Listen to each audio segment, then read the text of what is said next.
Welcome to Elle Fitness Podcast, a weekly production all about bringing health into fitness.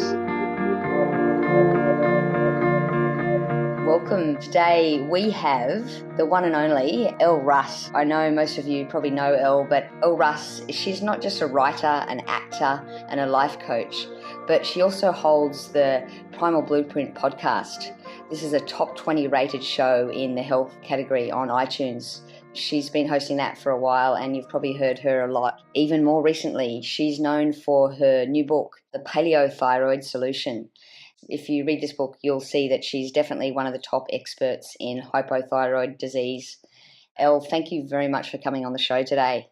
I'm so happy to be chatting with you. Excellent. Your process where the thyroid has taken you is just amazing, and I'd love to delve into that. And just before we do, though, why are we even talking about the thyroid? How important is the thyroid? Right, like why aren't we talking about the gallbladder, right? Exactly.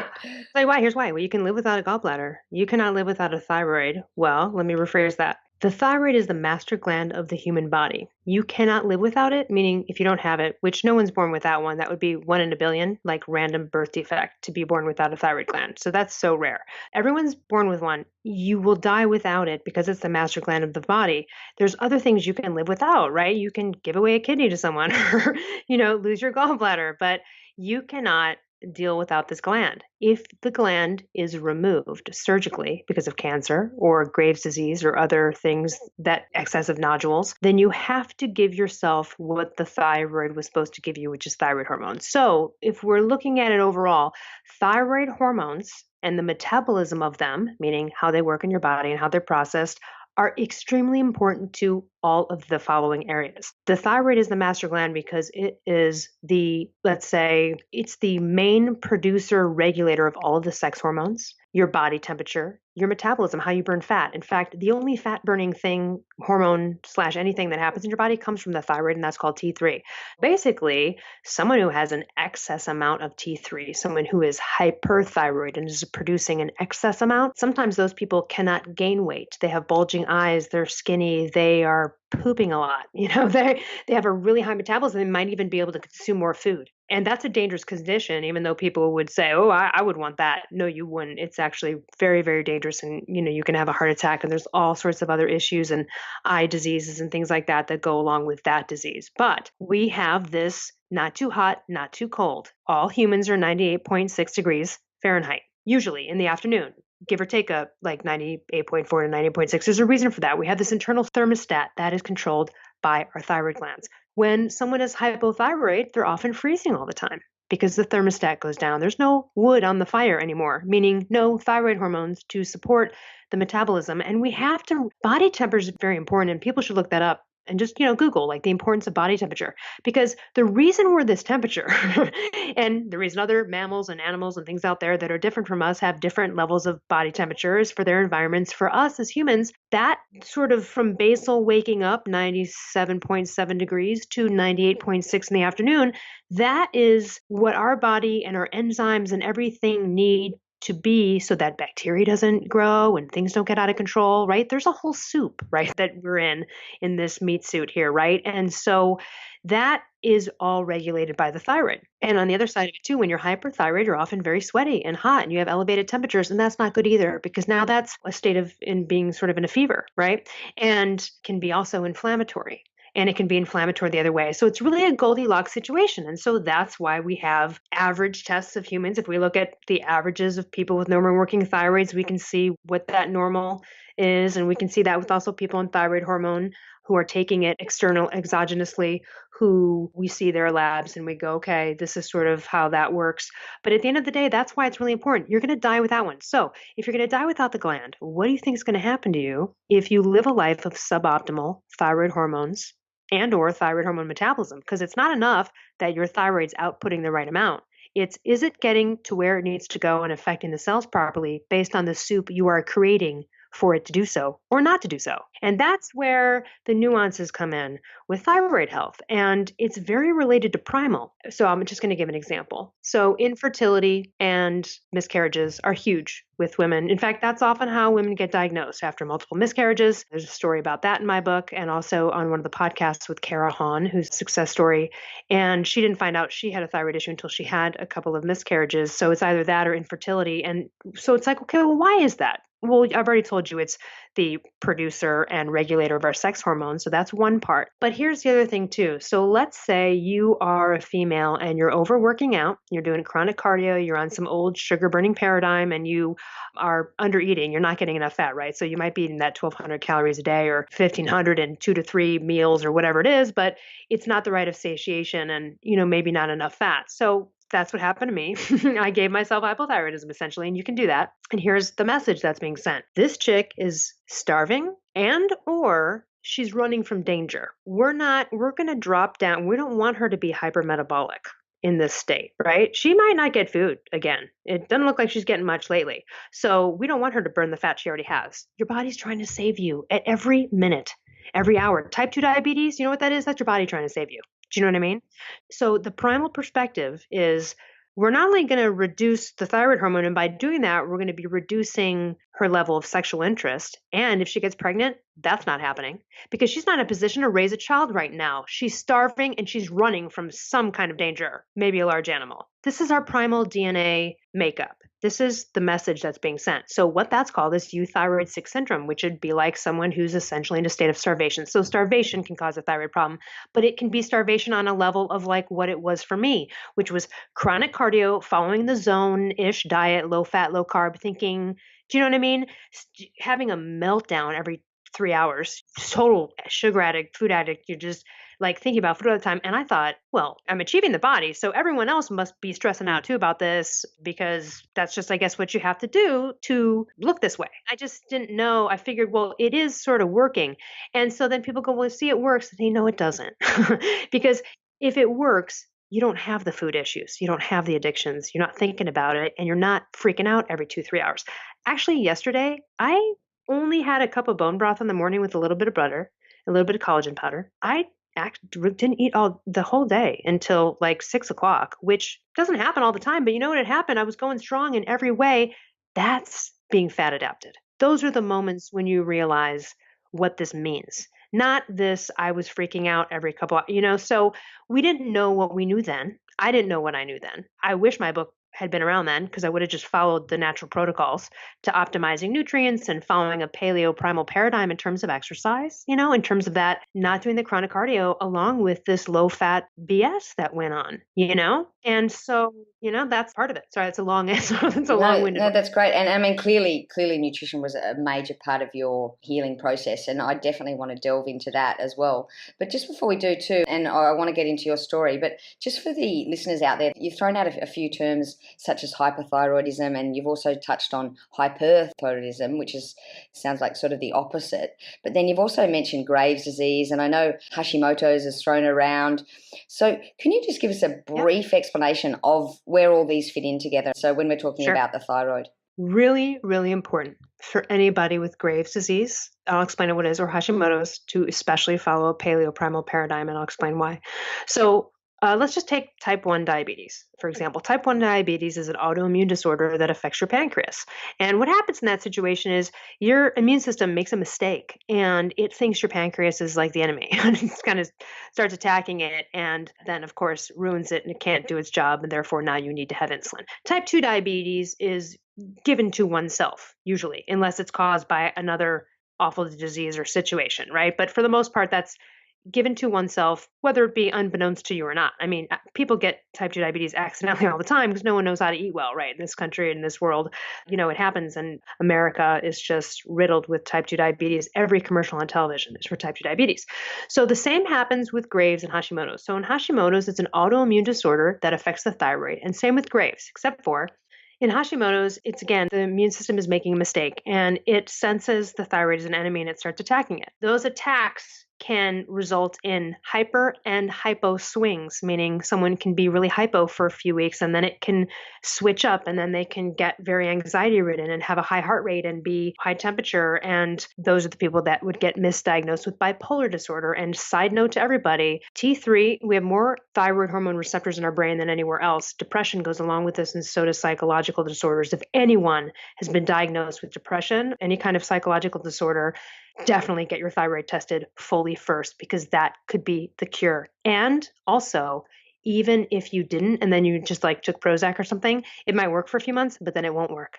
It'll never solve the problem because you never solved the problem, right? So that's the side note on mental disorders. But you can see how someone might get misdiagnosed, because if they're up and they're down and they're a teenager and they're having all these symptoms and they're erratic and then they're just sleepy and depressed one week, it seems like typical teenage behavior, or it seems like it might be a psychological problem. So Hashimoto's, I'm not saying it causes psychological problems, but what it does is it eventually will destroy and eliminate the thyroid gland.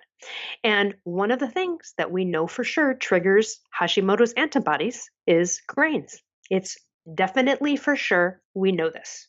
Now, particularly gluten, but there is also like in gluten-free stuff, they have corn, there's corn gluten. So if you're going to be super safe, you got to eat some like super white, clean rice, right? I mean, it has to be zero gluten. Now, here's the thing. Then there's the element where, so these antibodies, right? Especially you could nip it in the bud and not go on thyroid hormone if you got diagnosed with Hashimoto's. If you follow a strict Paleo Primal protocol, you can really try to ward it off quickly. Like within 6 weeks, you can see those antibodies drop, but you got to be on top of it or see a functional doctor and really hit it. If for some reason it cannot be controlled that way, and you do have to go on thyroid hormone replacement, here's the other problem that people don't know about is, so let's say you have Hashimoto's, you've gotten put on thyroid hormone replacement, you feel fine now, you don't have any of the symptoms, because Hashimoto's can be hypothyroidism too. It often is. And on the other note, I'll talk about Graves. Graves is autoimmune as well, but it makes people hyperthyroidism. That's the one that causes the overactive. So Hashimoto's often causes the underactive, but it can have the swings. So anyway, this is another problem. So people for years, they might be treated quite well. They're not feeling the rise and the fall of the antibodies attacking their thyroid. They're not feeling it because they're on thyroid hormone replacement and everything's sort of given to you in the amounts that you needed. But there's a reason to still be Paleo Primal and get the antibodies down. And this is what a lot of doctors don't know. They don't know that you can treat the autoimmunity. So let's say someone with Hashimoto's always has their antibodies at like 300, which is, it's high, but there's people in 1,000. You really want to try to get them down to undetectable levels, and certainly preferably below 10 if you can, which is very low. Why don't you want antibodies? Because the presence of antibodies equal inflammation equals begetting lots of other possible autoimmune problems, allergies, weird stuff, cancers. People with Hashimoto's that are untreated have a higher incidence, according to Dr. Gary Forsman on my book, who's a primal functional doctor, of giving birth to children with autism. And so you don't want the antibodies, but there's a lot of doctors out there that don't know that. They just treat the people with Hashimoto's and they come in and their labs look good and they see that there's antibodies there and they just go, oh, well, there's antibodies there because they have Hashimoto's. They don't realize you can actually do something about the antibodies. So for anyone out there with any autoimmune disorder, from rheumatoid arthritis to, I don't care if it's MS or Graves or Hashimoto's, you've got to get on the strict Paleo Primal paradigm, and you really have to look into the work of Sarah Ballantyne, who wrote The Paleo Approach, very scientific book about that and autoimmune disorders, and she helped herself with Hashimoto's. Or Eileen Laird has a little short version called like The Simple Guide to the AIP, the Autoimmune Protocol. And those are things with people with autoimmune disorders, particularly affecting thyroid, really have to get with the Paleo Primal paradigm. And that does mean optimizing vitamin D. It does mean selenium. It means, obviously optimizing nutrients, but getting rid of these inflammatory factors and things that we know, particularly the gluten and grains, that trigger the antibodies. So for example, one of the success stories in my book, her antibodies were always at like 275, 300. She had no idea that there was anything she could do about it until I was like, hey, yo. And then she went Paleo Primal, had a couple cheats, but was pretty, good about it. Her levels dropped from 275 to like 25 over a period of like a year. Like first they went down to, 70, and then they were at like 25. And that was like the lowest she'd ever seen them in her life. She had no idea that there was something going on behind the scenes that was hurting her without her feeling it. So That's a nuance that people don't know that you need to know if you have Hashimoto's. Whether you're happily treated and you feel great, your life is great. You could be great, doing a great job, but you just don't know that these things are there. And if they're there, you don't look for them, or your doctors don't know that there's anything they can do about them, and you need to look at them. And those two antibodies for Hashimoto's are TPO, the thyroid peroxidase antibody, and also the TG, thyroid globulin antibody. Those are the two tests for Hashimoto's. And then there is a Graves' disease test. I believe it's called TSI. And I do have a hyperthyroidism podcast with Dr. Forsman on our podcast, if anyone's interested in that. But Graves' disease then is the same thing. Same with Hashimoto's, except it's affecting the thyroid and it's making it overproduce thyroid hormones. You know, Missy Elliott, the famous rapper, she had Graves' disease. And someone might go hyperthyroid, but she had weight problems. Right. You can get weight problems being hyperthyroid. You don't just have to be the skinny, bulging eyes, like, can't gain weight version. And the reason is because over time, that hypermetabolic state really messes with blood sugar and it really messes with appetite. And so again, insulin resistance. So you can get fat too, as well with Graves. It's not just that profile. And Missy Elliott's kind of like one of those people that would fit that profile of how Graves affected her and possibly her weight. I don't think she was diagnosed with it for quite a while. Wow. So it sounds like, Elle, then the autoimmune diseases with, for example, Hashimoto's and Graves, and we'll link to all of the success stories and how Primal Lifestyle really helped those people with Hashimoto's. And also we'll link to the Forsman episode because that was great with you asking Dr. Forsman all about Graves. It sounds like both the autoimmune, but not only that, if you've got hyper or hypo, that diet plays a massive role in that. Especially for the autoimmune people. I don't have Hashimoto's, so I can go do a grain sheet. But you do a grain sheet and you have an autoimmune disorder, the inflammatory effects could last up to 2 months. Absolutely. And your story, and let's delve into that now. I know that you were hypo or are hypothyroid issues, but the thing is with you, and from, if my memory corrects me right, you actually had hypothyroidism and then a relapse of that. Was that due to diet? Just tell a story, but I wonder whether you didn't take on the primal sort of lifestyle the first time round. It wasn't even a thing then. Because it was like 13, 14 years ago. Exactly. So I wonder if you had of. Actually, yeah. So it wasn't. So I didn't know. No one knew anything about Paleo Primal. It wasn't even out. So take us through your journey. Like I said, I got myself into it. Doesn't run in my family. Often Hashimoto's and things like that does run in families. It's not always preventable for everybody, but in my situation, I certainly gave it to myself. In looking back, I was, doing this paradigm, working out all the time. When I look back now, I see that I was serious chronic cardio, not enough fat, the absolutely wrong macro ratio. I was overeating protein, and doing low fat, low carb at the same time. Intermittent fasting doesn't work with a program like that when you're not satiated with fat. Do you know what I mean? And so I would not eat all day and then eat a big meal, but again, wasn't on the right, still a sugar burner. I did smoke cigarettes then, which, can affect thyroid function, supposedly. And I just started to get super fat out of nowhere. And then I just kept trying to work out more to avoid it, which now I see is really taking 18 steps back. And it's one of the things I suggest in my book. It's very hard because as you're uncontrolled in what your body's doing in terms of fat, because that's what it is when you're hypothyroid, you do not have a choice until you fix the thyroid problem. You cannot lose the weight. It's the worst, horrible feeling. It's the worst place to be. It's terrible. And no matter what you do, but there's still something inside of you that says try. And so you go work out and you go try to take a couple steps ahead of this weight gain that's happening to you almost hourly. And you even feel fat after working out, like you've gained weight. It's like the worst situation ever. But the worst part about it is it's actually impeding the progress because when you have no thyroid hormones or very low, non-optimal, your adrenals take over and they get exhausted. So then the more you work out, the more exhausting, the more weight you're putting around in the middle. Often hypo patients have adrenal fatigue.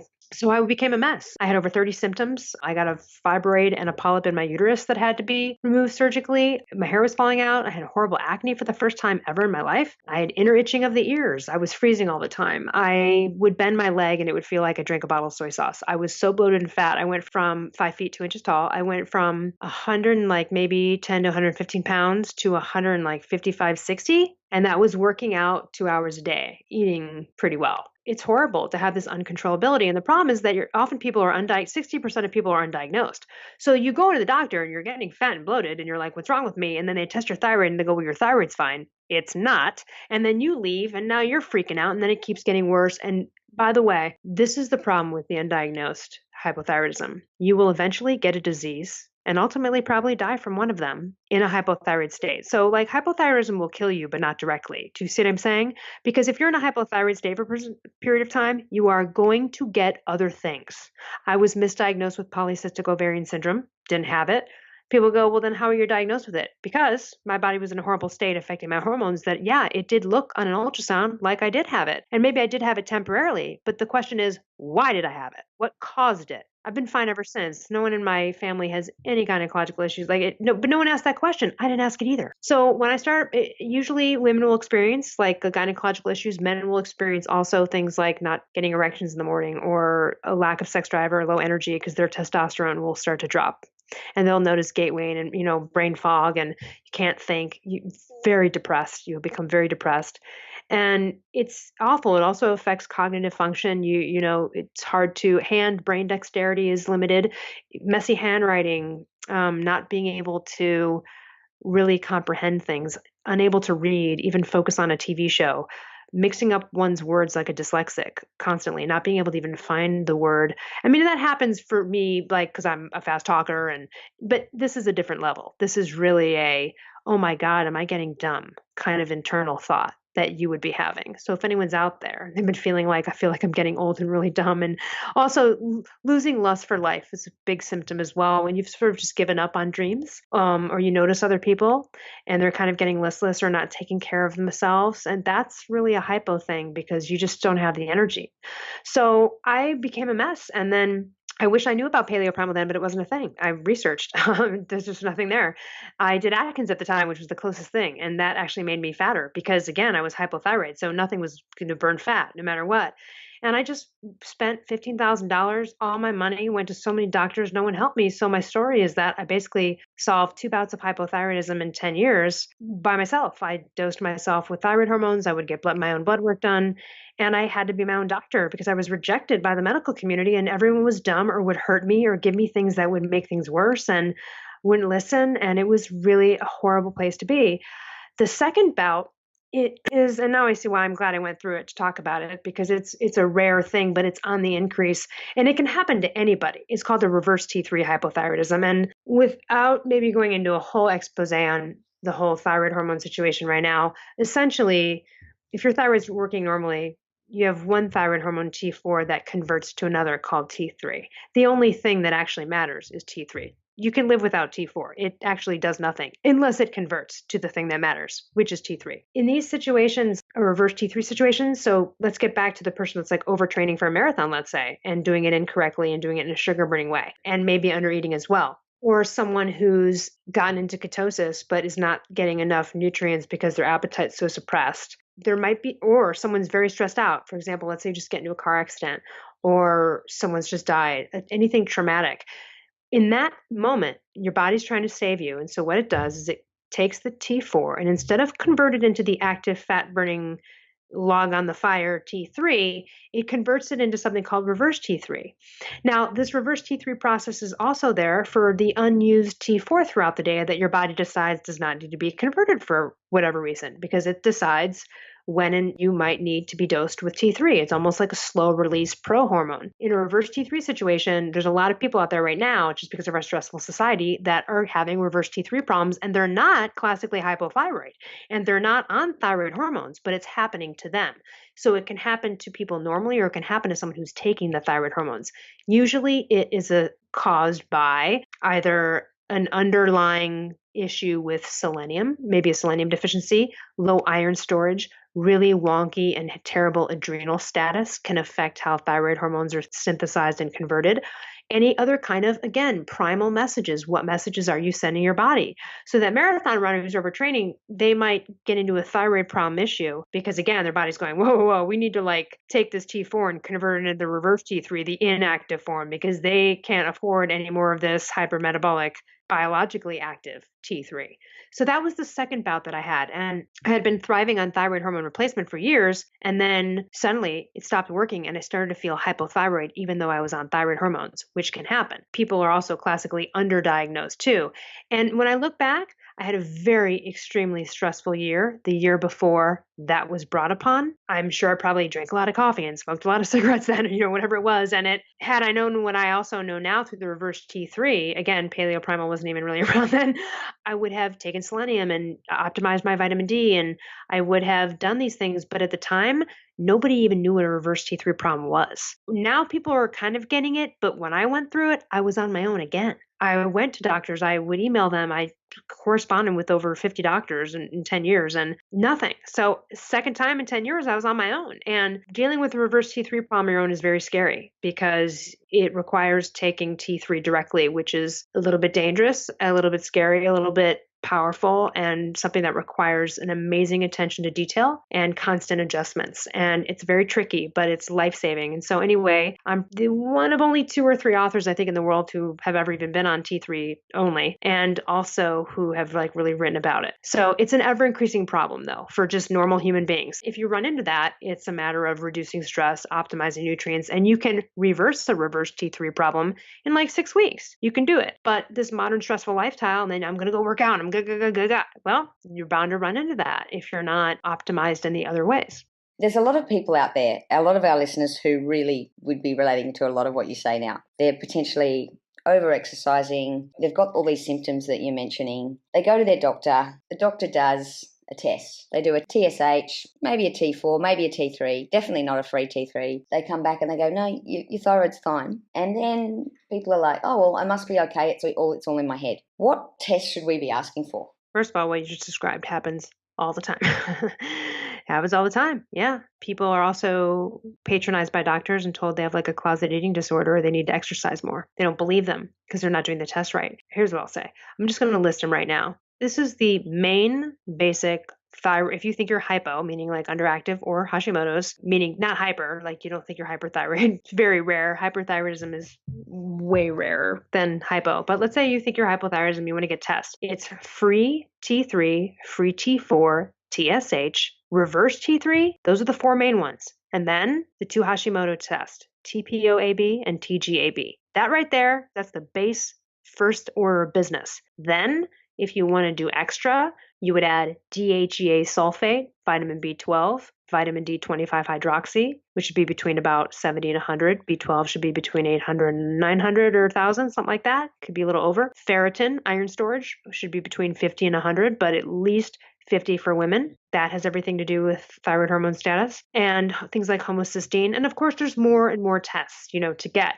And if you're really, really worried about the weight thing or insulin resistance, then you get the HbA1c test, which is a 3-month pre-diabetic test, essentially. And you can really test it from there. But a lot of people who get hypothyroid get insulin resistance based on this low metabolic rate that's happening. And that is why a lot of type 2 diabetics often get hypothyroidism as well. And it's usually the type 2 diabetics that are very overweight and mismanaging probably the insulin and carb ratio of what they're intaking anyway. Those are probably the people that are more susceptible to it, but they go hand in hand for a reason. So those are the basic tests. And here's why you don't go on anything else, because the free T3 test is really kind of the one test that corresponds to how everyone feels. And without getting into all the details of why the others are, a TSH is a 1973 outdated test. It is absolutely the one and only. If you have a doctor and you're listening that has only tested your TSH to assess thyroid, you are with one of the dumbest doctors on planet Earth, and you better run. I am effing serious. You better run. But to clarify that, obviously TSH combined with the others actually have meaning, but on its own, it means absolutely nothing. It means zero. In fact, people are scared or underdiagnosed or not diagnosed because of that dumb test. And let me tell you why. Because the TSH is not a thyroid hormone. Even though it stands for thyroid stimulating hormone, it's not a thyroid hormone. It's a pituitary hormone. All TSH is the signal from your brain to the thyroid that says wake up and produce thyroid hormone. So this happened with our very own Brad Kearns. He emailed me at a higher than normal TSH, or it was 3 point something, which someone said, ooh, I'm worried about it. And I go, that doesn't matter. Let me see your other test. He was totally normal. So here's the thing. At the time of the blood draw, maybe his brain was saying make more. Did he just exercise? And then his brain was saying make more T3. So it doesn't matter what the signal is. Who cares about the signal is? If you order something online from a store and you don't receive it, do you keep calling and ordering it? No, you go check on shipping. Where's the tracking? Did it get to the right ad? That's exactly what thyroid hormone is. So who cares what the signal is? All that cares is what's actually happening. what happened? The signal can be sent, the thyroid can actually execute that signal, but then that execution may not get metabolized. That's one problem. The signal can be sent and the thyroid then doesn't execute it at all. That's another problem. Sometimes the signal is not even sent. The signal is whatever, but in combination, TSH, free T3, T4, here's what you would see. If someone had a very high TSH, oftentimes that is an indication that the brain is screaming for thyroid hormones. It's going, this person is hating it. They're hypo. It needs thyroid hormones. Wake up, thyroid. We can go, oh, okay, this person, it would correspond with the others. But then there might be a time when it's somewhat seemingly normal TSH and the person is suffering and their free T3 levels are like below the range. And then that's missed. So the signal, who cares? What are you getting? Did you get the package? Did you get the package? Do you see what I mean? So for years, this has been the wrong way to look at it. And again, doctors didn't even really start testing free T3s. It didn't even really exist as a test until 10 years ago or something, 7-10 years ago. You know what I mean? Like people weren't, this is why you have to go to the people who are constantly learning and on the up and up. Back in the day, the only tests they had were TSH and T4. And as we've seen now, T4 is useless. I spent 5 years with no T4 in my body. At all, zero. Like my free T4 test, you can just look at it. It's like 0.00, it's zero, or like 0.01. It's extremely suppressed and low. T4 doesn't matter. So all these doctors were doing are testing T4 and TSH, which those things don't freaking matter. Well, all that matters is did the T4 convert into the thing that freaking mattered, and did that thing get metabolized right? And that's where you look at reverse T3 too, because that could be missed. Someone could have normal levels, feel hypothyroid, but the doctor, again, this is also another part of medicine, which is this is a new thing in the past like 5 years. People really don't know about reverse T3. It's hard to find people that understand this. And in that situation, the reason you use T3 only is because T3 does not convert into reverse T3. The only thing that converts into reverse T3 is T4.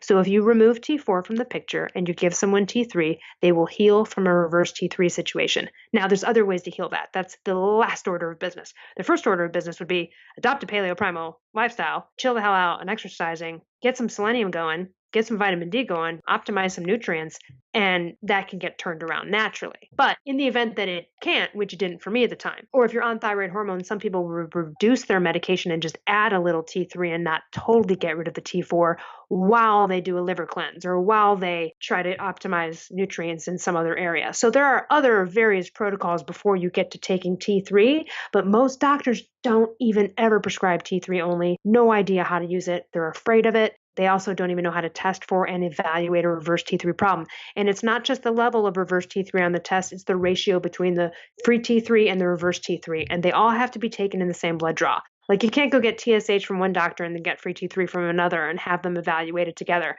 These all have to be done in the same blood draw. So, Elle, in your book, I love how you give us your bloods and we can look at that and see your experience and obviously relate to that as well.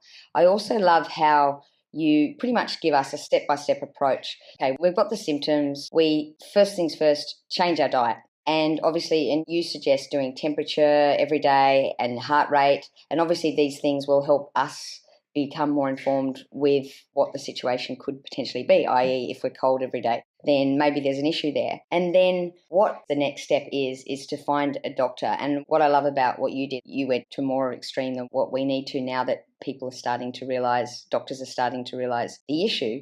But you basically took control of the situation and you like, okay, I'm going to fix this. And so I'm not going to just be prescribed something. I'm actually going to educate myself. And thanks to your book and other people like you who've experienced this, we can take, I guess, a shortcut route. But once we've done that, we need to find a doctor that really knows what they're talking about. Where are these doctors? I'm struggling. You know what? If you find some, let me know. No, I don't want to depress people out there. Here are the best. Well, first of all, if anyone's interested, anyone who feels like they might have a problem, anyone who contacts me through my website, LRUSS.com, if they have a thyroid issue, because some people are not contacting me for that. But if you feel like you have a thyroid issue, I email back everyone in incredibly in-depth free resources for lists of good doctors lists on thyroid hormone groups and ways for, broken up by state and country, international as well. I give lots of free resources to people. Anyone can reach out to me and I'm happy to give them all of that information. Essentially, I'll give you a good one though. There is a free Yahoo group called Natural Thyroid Hormone Yahoo group, which was started in 2006 by the author of a great book called Stop the Thyroid Madness. And it's also the best website on thyroid health. It's called stopthethyroidmadness.com. In that Yahoo group, if you join for free, they have a files section, and in it is like a good doc list that's been compiled by hypo patients over the years that are like, went to this doctor, terrible, or went to this doctor, they're great. They don't do this, but they do that. So there might be, and they also have an international list as well. That's one way.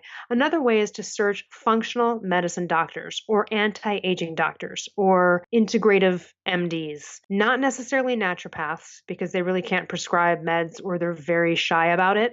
So you really want an MD and someone who's gone above and beyond the initial training. And that would be a functional MD. A functional medicine MD is someone who is going to spend an hour with you, not 15 minutes.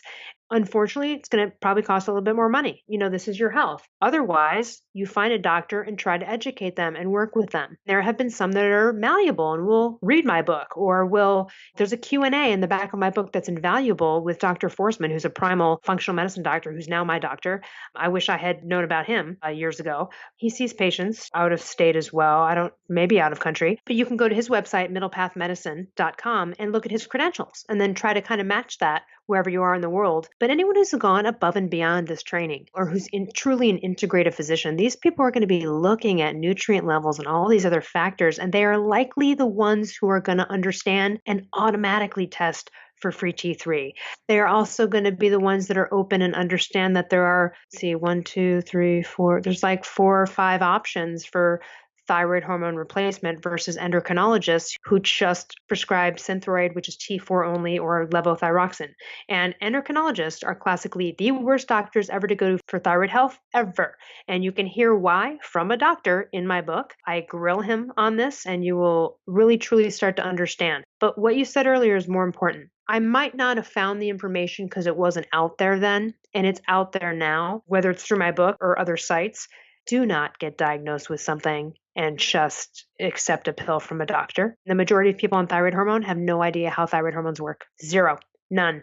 That's kind of unacceptable, right? It's unacceptable to live like that. More to the point, a lot of them are on Synthroid. And if they knew anything about it, would they be on Synthroid? No, they wouldn't. They'd want to switch to something else because they see that it's non-optimal and it's not even endocrine mimicry anyway.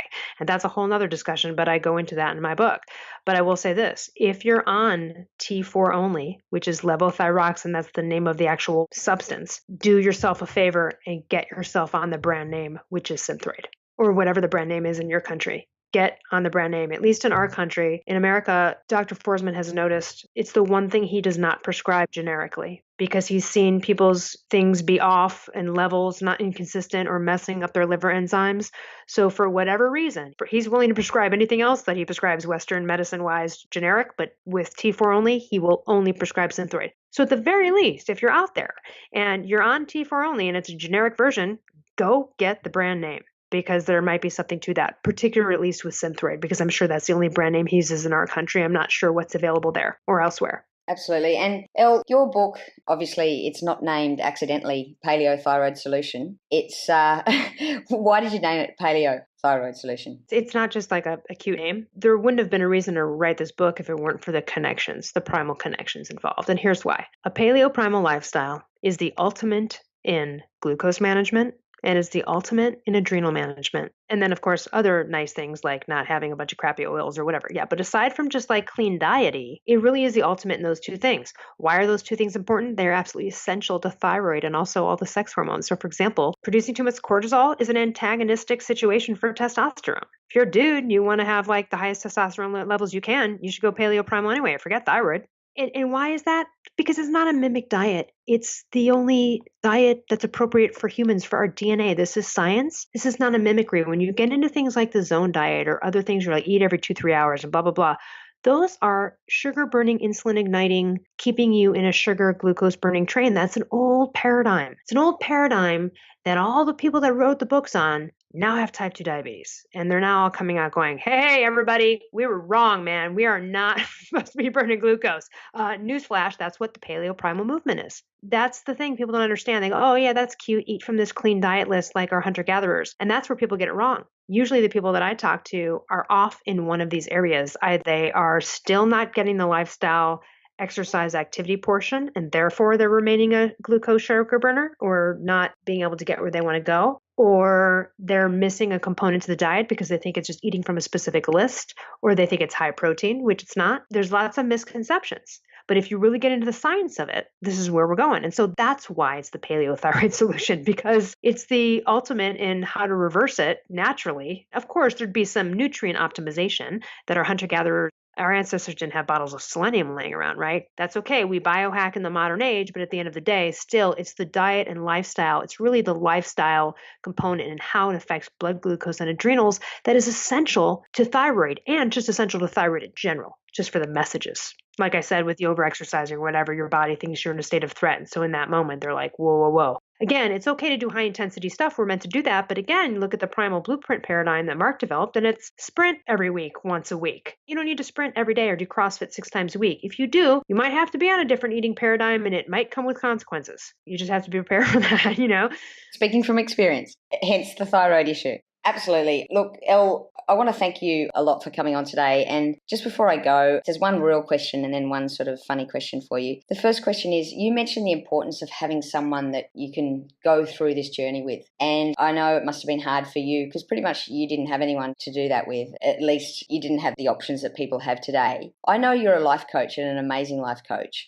Are you open to folks listening, approaching you online and potentially being a life coach for them, especially if they're going through something like this? Oh, yeah. I mean, I'm happy to. Anyone can contact me through my website. I give everyone a free 15-minute session to just check it out, or sometimes people just get what they need for that. And I help people with thyroid coaching or just life coaching in general, and I love all of it. If I can shorten the path to someone's happiness or curing up a disease, this is all solvable. And that's the one message I want to let everyone know, at least with the hypothyroidism, it's solvable. And also happiness is achievable, and it takes something to work at, and you're a coach as well. Sometimes you need someone outside of yourself who's unbiased to take a look at your life instead of calling your sister or your friend. I've benefited from a life coach who I'm going to be interviewing on our podcast soon, and I've known him for 11 years, and I've actually never even met him in person.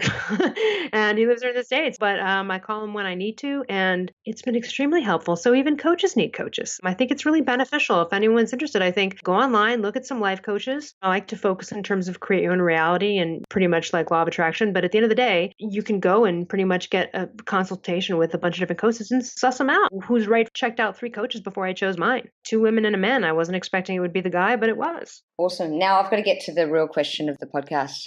Absolutely nothing to do with anything. But Elle, do you have a tattoo? I had 2. I had one removed, and I still have one that I'm going to get removed. That's on my pelvis that not a lot of people see. I kind of even could be covered by a bathing suit, so I didn't really bother with getting removed. But yeah, I actually got 2 tattoos and regretted them. Now, I did get them when I was 17 years old, so I'm not sure the decision-making process, and there might have been some marijuana involved in that decision.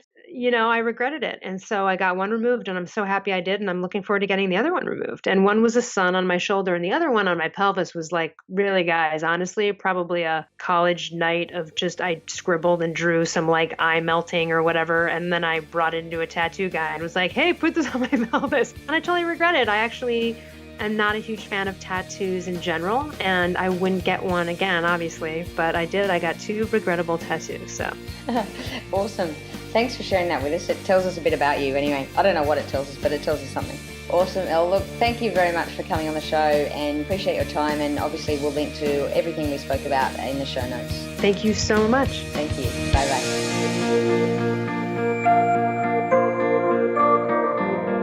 For all the resources and show notes from today's episode, please go to www.ali.fitness.